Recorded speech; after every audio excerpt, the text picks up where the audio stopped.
하나님이여, 나를 지켜주소서. 내가 주께 피하나이다. 내가 여호와께 아뢰되 주는 나의 주님이시오니 주밖에는 나의 복이 없다 하였나이다. 오늘도 땅에 있는 성도들을 존귀히 여기시고 곤란 중에도 지키시고 인도하실 뿐만 아니라 필요한 하나님의 분깃들로 함께 하시는 우리 주 여호와 하나님을 찬송합니다. 오늘도 하나님을 송축하고 그 하나님을 내 앞에 모시며 요동치 않는 믿음으로 하나님 기대하시는 그 은혜의 길을 가게 하여 주옵소서. 이 복된 새벽이 주께서 은혜를 베푸시고 우리의 모든 믿음을 인도하는 시간임을 알아 영광과 찬송과 존귀를 올리며 우리 주 예수님 이름으로 기도하옵나이다. 아멘. 오늘은 금요 예배가 있는 날입니다. 늘 마음에 어려움이 있을 때는 하나님 앞에 달려나와서 부르짖어 기도하는 우리 성도들, 우리 교회가 되었으면 한다는 그런 어떤 자꾸 부담이 생깁니다. 새벽 예배는 깊고 또 풍성한 그런 은혜가 있지만은 금요 예배는 또 부르짖고 우리의 다급한 문제들, 갈급한 영혼들을 해결받는 그런 시간들 아닙니까? 우리 젊은 세대들, 특별히 남들에게 말 못하는 그런 어려움이 있고 곤란 중에 있는 우리 성도들이 와서 오늘 저녁에 함께 부르짖고 기도할 수 있도록 오늘 금요 예배를 위해서 함께 여러분의 기도가 필요합니다. 우리 새벽 멤버들은 새벽에 든든하게 함께 하셔서 너무 감사하고, 그러나 금요 예배에 와야 할 분들이 더러 계시거든요. 우리 하나님이 아십니다. 우리가 중보할 때에 그들의 심령을 주장하여 주셔서 이 금요 예배가 뜨겁고 또 그들의 치유와 회복과 하나님께서 여시는 은혜의 길, 하나님께서 여시는 그 놀랍고 비밀한 역사들을 우리에게 나타내실 것입니다. 우리 합심으로 함께 금요 예배가 더욱 뜨겁고 나와야 할 성도들이 함께 참여할 수 있도록 합심으로 기도하겠습니다. 오직 아버지 하나님의 은혜 때문에 이 백성들이 살아가고 있음을 고백합니다. 하나님, 새벽 예배도 우리 주님께서 은혜를 주셔서 하나님의 사람들이 함께 성실하게 예배로 하나님을 영화롭게 할 뿐만 아니라 우리에게 주시는 은혜를 누리고 있지만 금요 예배에 나와야 할 우리 많은 세대들을 주님이 아십니다. 하나님, 너는 내게 부르짖으라. 내가 알지 못하는 크고 비밀한 일을 내게 보이리라. 주님 약속을 하셔서 이 밤에 부르짖고 기도할 하나님의 백성들이 주 앞에 달려나오기를 간절히 원합니다. 저들의 심령을 주장하여 주시고 환경과 상황을 주장하여 주셔서 저들의 삶의 젖자리가 하나님이 되게 하여 주옵소서. 간절히 부르짖어 저들의 영이 열리고 아버지 하나님이 여시는 놀라운 은혜들을 마음껏 누릴 수 있도록, 그래서 금요 예배 가운데 하나님의 능력과 역사와 치유와 회복의 은혜가 충만하기를 간절히 원합니다. 주의 사랑스러운 모든 백성들을 통해서 이 일을 놀랍게 이루시고 하나님의 영광 나타내실 것을 믿고 감사를 드리며 오직 주 예수 안에서 모두가 새로운 피조물 형통한 영혼들이 되기를 간절히 원하며 우리 주 예수님 이름으로 감사하며 기도하옵나이다. 아멘. 오늘은 시편 4편입니다. 시편 4편 1절로 8절의 말씀을 합독하십니다. 시편 4편 같이 봉독하겠습니다. 내 의의 하나님이여, 내가 부를 때 응답하소서. 곤란 중에 나를 너그럽게 하셨사오니 내게 은혜를 베푸사 나의 기도를 들으소서. 인생들아, 어느 때까지 나의 영광을 바꾸어 욕되게 하며 헛된 일을 좋아하고 거짓을 구하려는가? 여호와께서 자기를 위하여 경건한 자를 택하신 줄 너희가 알지어다. 내가 그를 부를 때 여호와께서 들으시리로다. 너희는 떨며 범죄하지 말지어다. 자리에 누워 심중에 말하고 잠잠할지어다. 의의 제사를 드리고 여호와를 의지할지어다. 여러 사람의 말이 우리에게 선보일 자 누구뇨 하오니 여호와여, 주의 얼굴을 들어 우리에게 비추소서. 주께서 내 마음에 두신 기쁨은 그들의 곡식과 새 포도주가 풍성할 때보다 더하니이다. 내가 평안히 눕고 자기도 하리니 나를 안전히 살게 하시는 이는 오직 여호와이시니이다. 아멘. 시편 3편과 4편은 짝을 이루는 시라고 이렇게 알려져 있죠. 3편은 아침에 부르는 노래고 4편은 저녁에 부르는 노래 이렇게 불립니다. 이 시를 누가 지었다고요? 다윗이 지었고요. 어떤 환경 속에서요? 아들 압살롬의 반란을 피해 다니면서 하나님께 간구했던 그런 기도요 고백입니다. 지금 다윗이 어떻게 여유를 부릴 형편이 아니지 않습니까? 그의 상황은 낙심하고 절망해야 되는 그런 상황입니다. 그런데 지금 이 곤란 중에 그가 기쁨과 평안의 노래를 하고 있네요. 이런 것들을 보면서 자, 이 비결이 뭔가? 하나님께서는 이런 상황 속에서 우리가 어떻게 대처하기를 원하시는가? 이렇게 오늘 본문을 접근해 보겠습니다. 사실 어제 우리가 기도를 했지 않습니까? 그 이용호 장로님의 부인되는 이정순 전도사님 수술을 잘하게 해달라고. 이분께서 수술에 임하기 전에 여러 가지 갈등이 있으셨어요. 아시다시피 뭐 이렇게 그 메디칼 이쪽으로 가다 보니까 이게 고급 보험이 아니니까 아무래도 병원에서 진료 수술을 할 때 뭔가 이 인턴들이나 이런 분들이 자기를 수술할 것 같다 이런 느낌이 좀 있으셨나 보죠. 약간 두려운 것도 있으셨나 봐요. 그런데 어제 갑자기 수술을 결정을 하게 됐는데 너무 귀한 의사들, 당신 말입니다. 깨어나서 저한테 연락을 하셨으니까 아주 좋은 그런 수술을 받았다. 사실 그렇거든요. 우리에게 갈등이 있습니다. 상황들을 우리가 어떻게 볼 것인가, 그리고 그 상황 속에서 우리는 하나님의 인도를 어떻게 받을 것인가, 믿음으로 어떻게 대할 것인가, 오늘 그 내용입니다. 먼저 1절로 3절을 보실 텐데요. 우리 1절을 한번 봉독하겠습니다. 내 의의 하나님이여 내가 부를 때 응답하소서. 곤란 중에 나를 너그럽게 하셨사오니 내게 은혜를 베푸사 나의 기도를. 여기 지금 곤란이란 단어를 썼어요. 이 곤란이란 단어의 의미가 뭐냐면 좁다, 고통스럽다, 대적들이 나를 공격한다, 뭐 이런 의미가 있습니다.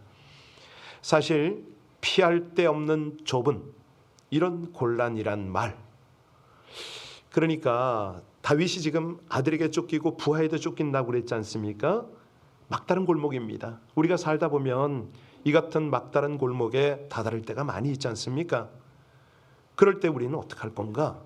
오늘 본문에서 은혜를 베풀어 달라고, 나의 기도를 들어달라고 그러지 않습니까? 여기에 다윗의 신앙이 있습니다. 곤란할 때는 그 곤란 쪽으로 자꾸 관심 갖고 그 막다른 골목에서 헤맬 것이 아니고 염려를 맡겨봐라. 열어주시는 길을, 보이지 않는 길을 여시는 하나님을 집중하라, 이거 아닙니까? 이 곤란 중에 있던 다윗이 어떻게 기도하는가, 이걸 잘 살펴볼 필요가 있습니다. 그는 하나님을 의의 하나님이다 이렇게 부르잖아요. 1절 서두 부분에 보면 내 의의 하나님, 무슨 뜻입니까? 내 권리를 찾아주시고 회복하시는 하나님, 이거 아닙니까? 다윗이 믿는 하나님은 공의의 하나님입니다. 사람들에게는 불의가 통할지 모르지만 하나님에게는 불의가 통하지 않는다는 거죠. 그래서 우리 하나님께서 세상을 통치하시는 그 기준이 공의다. 아무리 어두운 데서 저질러진 죄악이라 할지라도 공의의 하나님의 심판을 면할 수가 없다. 이걸 주장을 하는 겁니다. 사실 우리 기도가요, 이렇게 하나님 앞에 드려질 때 세상 표현으로는 하나님 꼼짝 못하십니다. 하나님 의의 하나님 아니십니까? 하나님의 공의를 나타내 주옵소서, 이렇게 하는 겁니다. 사실요, 우리가 재판을 하는 것을 가만히 보면 피고 측이나 원고 측에서 어떤 변호사를 선임했냐에 따라서 판결이 달라질 수가 있습니다. 이 변호사가 어떻게 준비하고 어떻게 진행하느냐에 따라서 많은 영향이 끼쳐지지 않습니까? 자, 그것은 뭐냐면 재판장이 공의로 판단해야 되는데 그렇지 못하다, 이런 증거 아니겠습니까? 그런데 우리 하나님은요, 공의의 하나님이십니다. 우리의 잃어버린 그런 권리를 찾아주실 수 있는 분이 유일한 하나님이라는 거죠. 다윗은 그것을 확신하고 그 하나님께 기도를 드리고 있습니다. 1절에 다시 보시면 곤란 중에 나를 너그럽게 하셨다, 이런 표현이 있잖아요. 이 곤란은 좁은 고통, 대적을 의미한다고 그랬습니다. 그런데 너그럽게, 그 반대말이죠. 넓다, 광대하다 이런 의미지 않습니까? 우리 하나님은 좁은 데서 넓은 데로 끌어내는, 이끌어 인도하시는 하나님이다. 우리가 잘 알듯이 이삭은 우물을 많이 팠어요. 그 이유가 뭐냐면 우물을 파면 블레셋 사람들이 와서 자꾸 빼앗았기 때문에. 근데 그때마다 이삭은 한 번도 싸우질 않습니다. 그냥 양보하고 떠납니다. 창세기 26장에 보면 이삭이 거기서 옮겨 다른 우물을 팠더니 그들이 다투지 아니하였으므로 그 이름을 르호봇이라 하여 가로되 이제는 여호와께서 우리의 장소를 넓게 하셨으니 이 땅에서 우리가 번성하리로다, 이거거든요. 자꾸 뺏겨. 그런데도 거기에 대해서 컴플레인 하질 않습니다. 하나님, 얘네들이 뺏었어요, 어떻게 막아주세요, 이렇게 하질 않아요. 르호봇, 넓다, 이런 의미 아닙니까? 누가 이삭의 장소를 넓게 했습니까? 하나님께서 넓게 하셨습니다. 다시 말해서 이삭을 곤란 중에서 너그럽게 했다, 이런 표현을 쓰는 거죠. 다윗은요, 자신의 곤란 중에서 벗어나게 하실 분이 하나님이고 더 자기의 어떤 이 심적인 영적인 영역을 확장해 주실 분이 하나님이다, 이거를 분명히 믿었고 그렇게 기도를 했습니다. 그래서 긍휼을 베푸시는 하나님이다, 이런 어떤 고백을 하잖아요. 긍휼은 뭐죠? 불쌍히 여긴다, 호의를 베푼다, 자비롭다, 이런 의미 아닙니까? 우리 하나님이요, 우리를 불쌍히 여기셔서 은혜를 베푸시는 하나님입니다.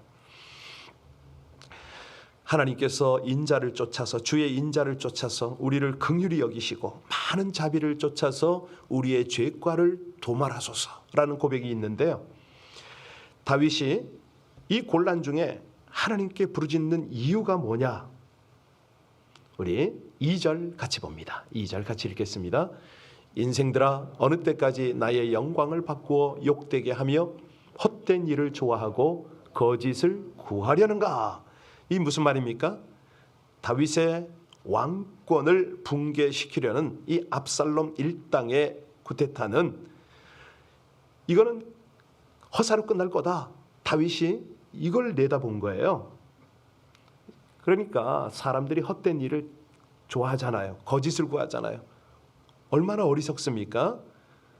아마도 이 상황에 다윗이 머리를 풀어 헤치고 그 언덕길을 울면서 맨발로 올라가는 모습을 보고 다윗 시대 끝났다라고 했을 겁니다. 그래서 시적절하게 내가 압살롬 편에 서리라, 그리고 나도 한 자리 하리라, 뭐 이런 생각들을 했겠죠. 그런데 다윗은 지금 뭐라고 그럽니까? 그게 허사다.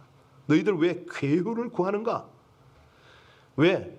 딱 하나입니다. 하나님이 공의의 하나님이고 하나님이 심판하실 것이기 때문에 곤란 중에 너그럽게 해주신다는 거예요. 자기 하나님인 거예요. 의로운 하나님이신 거예요. 긍휼히 여기시는 하나님인 거죠. 바로 이겁니다. 우리가요, 곤란 중에 있을 때 이 다윗처럼 믿음을 하나님 앞에 고백을 해야 됩니다. 하나님은 공의의 하나님입니다. 하나님은 너그럽게 하실 것입니다. 하나님은 긍휼을 베푸실 것입니다. 그러고 하나님께 사정을 아뢰는 거죠. 왜냐하면 우리 하나님은요, 자기에게 간구하는 모든 자, 곧 진실하게 간구하는 모든 자에게 가까이 하시기 때문입니다. 우리 입장에서는 참 곤란한데 하나님 입장에서 보면은 참 긍휼을 베풀어야 되는 상황 아닙니까? 그러니까 그때는 더더욱 우리 가까이에 계시는 거죠. 우리의 상황을 살피시겠죠? 자, 그 내용이 3절로 5절입니다. 3절로 5절 말씀 같이 봉독합니다. 여호와께서 자기를 위하여 경건한 자들을 택하신 줄 너희가 알지어다. 내가 그를 부를 때에 여호와께서 들으시리로다. 너희는 떨며 범죄하지 말지어다. 자리에 누워 심중에 말하고 잠잠할지어다. 의의 제사를 드리고 여호와를 의지할지어다. 이 사람과 동물을 구별하는 중요한 차이가 뭐죠?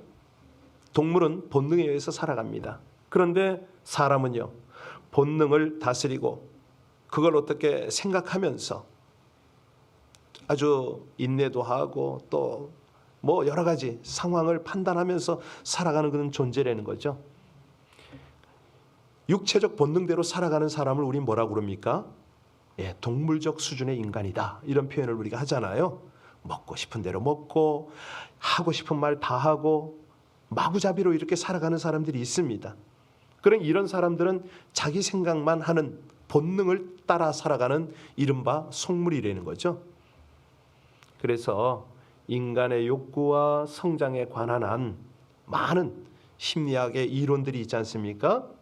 그래서 그들이 하는 얘기를 들어보면 사람의 가장 기본적인 욕구는 육체적 욕구다. 먹고 싶은 충동 때문에 음식을 먹게 된다는 거죠. 근데 이제 이 욕구가 식욕이 충족이 되면 그 다음에 필요한 욕구가 뭐냐? 안전의 욕구를 취하게 된다는 겁니다. 고통과 공포와 위험으로부터 벗어나려는 거죠. 되도록이면 편안하게 살려고 하는 거예요. 그런 다음에 오는 게 소속의 욕구랍니다. 친구가 있어야 되고 친구로부터 관심과 사랑을 받아야 되고 이 소속의 욕구에서 제외가 되면 소위 말하는 왕따가 되면 좌절감 때문에 상실감 하여튼 심지어는 자살까지 우울증 이래가지고요. 그래서 모임에 끼어들기를 원하고 인정받기를 원한다는 거죠. 소에 대한 아픔이 너무 크기 때문에. 여하튼 간에 이런 것들을 뭉뚱그려서 하나의 본능적 욕구로 생각할 수 있습니다. 그런데요, 성숙한 사람을 보세요. 다시 말하면 우리 속에 있는 본능을 다스리고 살려는 아주 그런 인격을 갖춘 사람. 이런 사람들의 특징이 뭐냐? 목적을 가지고 삽니다.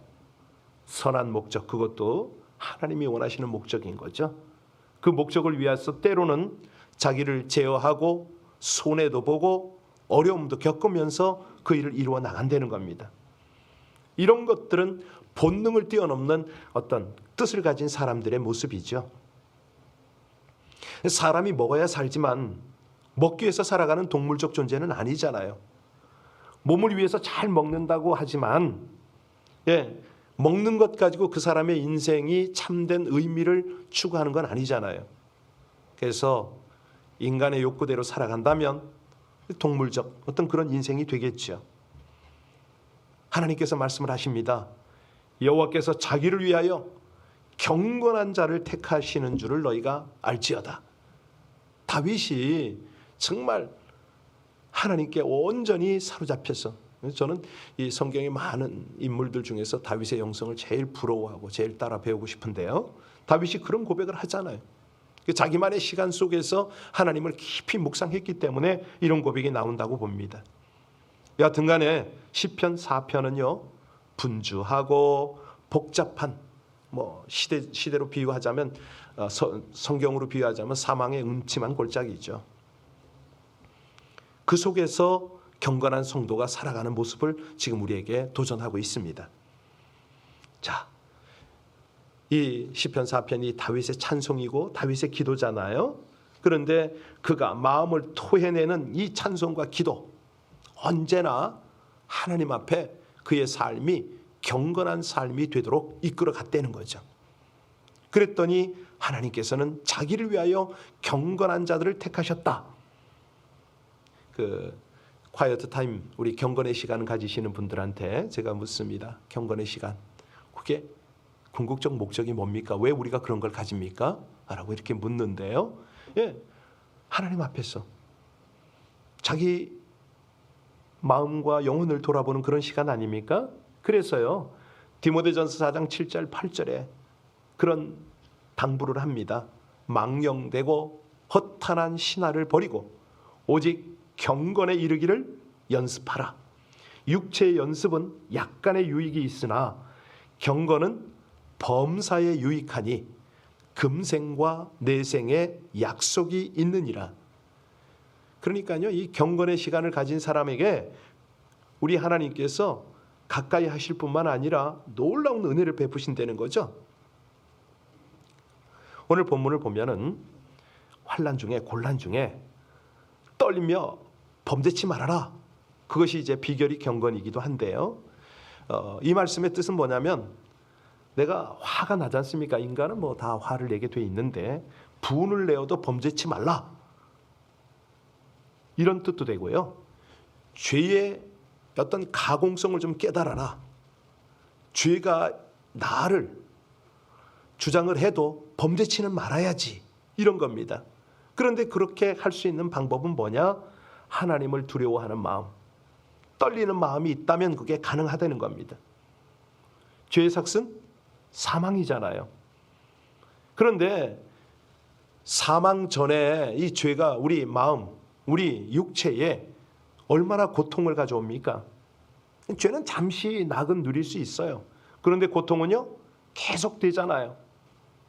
그래서 우리가 출애굽에서 봤지만은 모세가 애굽에서 죄의 낙을 잠시 누리는 것보다 하나님의 백성들과 함께 고난받는 것을 선택했다, 이거잖아요. 그렇습니다. 그래서 우리가 잠자리에 들어갈 때 심중에서 말하고 잠잠하라고 그랬는데, 하루 일과를 마치고 잠자리에 누워서 정말 나의 계획이, 나의 모든 행한 일이 하나님 앞에 합당한 것인지를 조용히 되새겨 보라는 거죠. 시편 4편이 저녁 시라고 말씀드렸습니다. 그래서 침상에 누워서 조용히 자신을 돌아보는 이 깊은 영성, 이거를 우리에게 도전하고 있습니다. 여기 보니까 5절에 어떤 제사를 드린다고요? 예, 그렇습니다. 이것은 하나님께서 의롭다는 것을, 이제 하나님께 의롭다함을 받기 위한 그런 어떤 제사를 드리는 뜻인데요. 이 제사를 어떻게 드리는 겁니까? 회개잖아요. 하나님, 돌아보니 오늘 하루가 이러이러합니다. 부족했습니다. 이 회개거든요. 그래서 하나님이 구하시는 제사는 상한 심령이다, 아시죠? 하나님이 상하고 통회하는 마음을 멸시치 아니하신다 말씀하셨잖아요. 자, 그때에 이렇게 회개를 하고 나면 어떤 곤란 중에도 기쁨이 회복이 된다는 게 6절 아닙니까? 자, 6절 다시 한번 봉독하겠습니다. 여러 사람의 말이 우리에게 선을 보일 자 누구뇨 하오니 여호와여 주의 얼굴을 들어 우리에게. 예, 그렇습니다. 여기 다윗이 낙심한 사람의 말을 인용을 했잖아요. 우리에게 선을 보일 자가 누구뇨? 다윗을 따르는 자들 중에 자기 운명의 회의를 품은 자들이 아주 탄식을 하는 그런 표현입니다. 하나님이 항상 좋은 것을 채워주시는데 이게 안 보이는 거예요. 그러니까 눈앞에 보이는 상황만 가지고 너무 실망을 한 거죠. 자신들의 그 절망적 처지를 바라보고 탄식하고 있는 그런 내용입니다. 그러나 다윗은 달라요. 다윗은 막다른 골목이라도 아무리 곤란해도 하나님을 바라봅니다. 낙심을 하질 않아요. 그리고 지금 하는 말이 뭡니까? 여호와여 주의 얼굴을 들어 비춰달라고. 이 회의를 극복한 모습이 아닙니까? 하나님을 바라본 거예요. 마음속의 의심들을 극복해야만 하나님을 바라볼 수가 있거든요. 이 의심의 생각을 물리칠 수 있었던 비결이 뭐냐? 이 다윗은요, 하나님의 말씀을 붙잡았습니다. 그래서 오늘 본 구절을 이 제사장이 이스라엘 백성에게 축복을 할 때에 하는 말과 아주 그 유사한, 여러분 잘 아시는 아론의 축도를 아시나요? 민수기 6장에 나오잖아요. 예, 하나님의 얼굴을 비춰달라고. 그렇게 그것도 우리 개신교에서도요 가끔 축도를 두 가지를 하는데 아론의 축도도 하기도 합니다.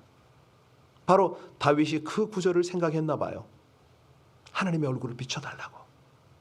자, 이제 이 말씀을 곤경에 처할 때마다 하나님 앞에 고백을 하라는 거죠. 그러면 하나님의 얼굴빛이 자기 무리에게 비춰지기만 해도 우리 하나님의 좋은 것이 풍성하게 임할 것을 믿었던 거예요. 그러니까 그에 아주 깊은 신앙을 우리가 볼 수 있습니다. 7절 볼까요? 7절 같이 있습니다. 주께서 내 마음에 두신 기쁨은 그들의 곡식과 새 포도주가 풍성할 때보다 더하니이다. 이게 뭐냐면 다른 사람이 느끼지 못하는 기쁨을 다윗의 마음속에서 끌어올리는 겁니다. 다윗이 누리는 기쁨은 뭐냐면 아무리 곡간 안에 곡식이 새 포도주가 풍성하도 그거와 비교가 안 된다는 거 아니에요. 이 곤란 중에 다윗이 자기 속에 있는, 자기 영혼에 있는 기쁨을 끌어올리고 있습니다. 여러분, 우리가 뭐 돈이 좀 생기고 누구에게 좋은 선물을 받고 그러면 기쁜가요? 물질을 소유했다고 꼭 행복한 건 아닙니다. 예, 돈이 없는 사람들은요, 저녁에 잘 때 문 잠그고 잡니까? 문 안 잠궈요. 예. 그런데 돈 많은 사람들은요, CCTV에다가 뭐 시큐리티 가드에다가 온갖 것 다 해놓고도 잠을 못 자요. 땅을 파고 들어오면 어떡하나, 별 생각 다 하고 있겠죠. 사실이요, 물질이 참된 기쁨을 줄 수는 없습니다. 세상 것 다 지나갑니다. 뭐 내가 맛있는 걸 먹었다, 좋은 걸 입었다, 그게 무슨 참된 기쁨이 됩니까? 예, 그냥 그건 다 배설물이고 다 때가 되면 다 버릴 거 아닙니까? 우리 믿음 생활에 가장 중요한 특징이 있다면 뭐죠? 마음의 기쁨을 소유하는 거거든요. 마음에. 근데 그 기쁨도 종류가 있잖아요. 어떤 기쁨은 순간적, 찰나적 기쁨인데 이제 그래도 지속이 되고 계속적으로 누릴 수 있는 기쁨은 주님께로부터 오는 거 아닙니까? 8절 읽고 마치겠습니다. 내가 평안히 눕고 자기도 하리니 나를 안전하게 살게 하시는 이는 오직 그렇습니다. 평안히 누울 수 있다는 게 얼마나 큰 축복입니까? 여러분 평안히 눕고 잠드십니까? 그러면 여러분들은 하나님의 사랑을 받는 분들입니다. 그래서 한 번쯤은 고백해야 될 거 아닙니까? 하나님, 오늘도 평안히 눕고 자게 하시네요. 나를 안전하게 하시는, 살게 하시는 여호와 하나님을 찬송하나이다. 이러고 주무셔야 될 거 아니에요. 예, 그러면 새날을 주실 때 내 하루를 또 열어주셔서 감사합니다 라고 새날을 시작하시겠죠? 우리 기도하시겠습니다. 곤란 중에 믿음을 귀히 여기시는 하나님, 고난은 불평하라고 주신 것이 아니라 하나님을 집중하고 경험하고 또 하나님의 영광을 나타내라고 주신 조건임을 찬양드립니다. 숨조차 쉴 수 없는 정도로 곤란에 처해 삶의 의욕이 없고 불안과 염려에 잠을 못 이룰 때에 과거의 영광은 온데간데 없이 사라지고 함께하던 사람들도 모두 돌아서지만 신실하시고 의로우신 하나님만은 여전히 함께하심을 믿고 간구합니다. 세상적인 영광을 잃어도 상황이 어찌 되어도 하나님만 바라보고 은혜를 사모하며 간구합니다. 하나님께서 영광의 광채를 비춰주시면 곡식과 포도주가 넘치는 것과 비교할 수 없는 기쁨이 넘침을 고백하오니 당당히 대적들과 맞서며 하나님에 대한 깊은 신뢰와 확신 가운데 드리는 기도를 응답해 주심을 믿고 감사하며 우리 주 예수님 이름으로 기도하옵나이다. 아멘. 이렇게 가사가 좋은 찬양이 참 많은데 자주 부르지 않아서 저 이거 자주 부르는 게 뭐예요? 연습을 좀 하고 왔는데도 잘 안 되네요. 고맙습니다. 잘 끌어주셔서. 우리 함께 이 아침에 기도할 때 곤란 중에도 하나님을 집중하면 됩니다. 하나님이 주시기 원하는 것은 우리 속의 기쁨과 평안의 노래입니다. 우리 합심으로 간절히 특별히 어려움을 당하고 있는 이들을 생각하며 하나님, 저들에게 다윗이 그렇게 하나님을 노래했던 그런 영감을 주시옵소서. 저들이 그렇게 하나님을 만나고 하나님 앞에 고백하게 하옵소서. 무엇보다도 제 자신이 그렇게 되길 원합니다. 우리 함께 간절히 어려움을 당하는 이들을 생각하고 우리 자신을 차지해 그 곤란의 모든 상황들을 하나님 앞에 올려드리며 합심으로 우리 같이 간절히 기도 올리겠습니다. 아버지 하나님, 하나님의 은혜와 하나님의 인도를 감사를 드립니다. 이 복된 아침이 하나님의 말씀이 함께 하시고 깊은 하나님의 교훈, 곧 사랑하는 주의 백성들의 모든 간구의 고백들이 함께 하심을 감사를 드립니다. 오 아버지 하나님, 우리 안에 아직 하나님의 얼굴을 구하고 하나님을 향하여 감사를 드리고 우리 아버지 하나님의 기쁨과 평안을 온전히 누리는 그런 깊은 영성이 부족함을 고백합니다. 아버지 하나님의 귀한 말씀을 쫓아 저희들 주 앞에서 저희들의 모든 것들을 온전히 드리는 그런 복된 이 새벽이 되게 하여 주시옵소서. 우리 영혼의 고백을 간절히 읊조리다가 주님께서 주시는 하나님이 함께 하시는 임재와 깨달음과 아버지 하나님의 위로와 소망이 넘치게 되기를 간절히 원합니다. 한 분 한 분 성도님들 주님 앞에 더 가까이 나가 더 간절한 마음으로 기도하게 하여 주옵소서. 특별히 가정에서 기도하는 한 분 한 분들이 기도의 끈을 놓치지 않도록 더 깊이 더 간절히 기도할 수 있도록 주의 은혜로 함께하여 주시기를 간절히 원합니다. 성령 하나님, 주의 도우심 없이는 저희가 아무것도 할 수 없음을 고백합니다. 깨워주시고 말씀을 듣게 하시고 또 그 말씀을 붙잡게 하시오니 온전히 하나님 앞에 하나님의 의를 주장하며 어떤 곤란과 환난이 있더라도 주 앞에 더 가까이 더 감사함으로 나가는 저희들의 모습이 되게 하시기를 간절히 원합니다. 할렐루야. 진실하시고 감사하신 우리 주님의 은혜 하나님의 이름으로 찬양합니다. 주님의 찬송을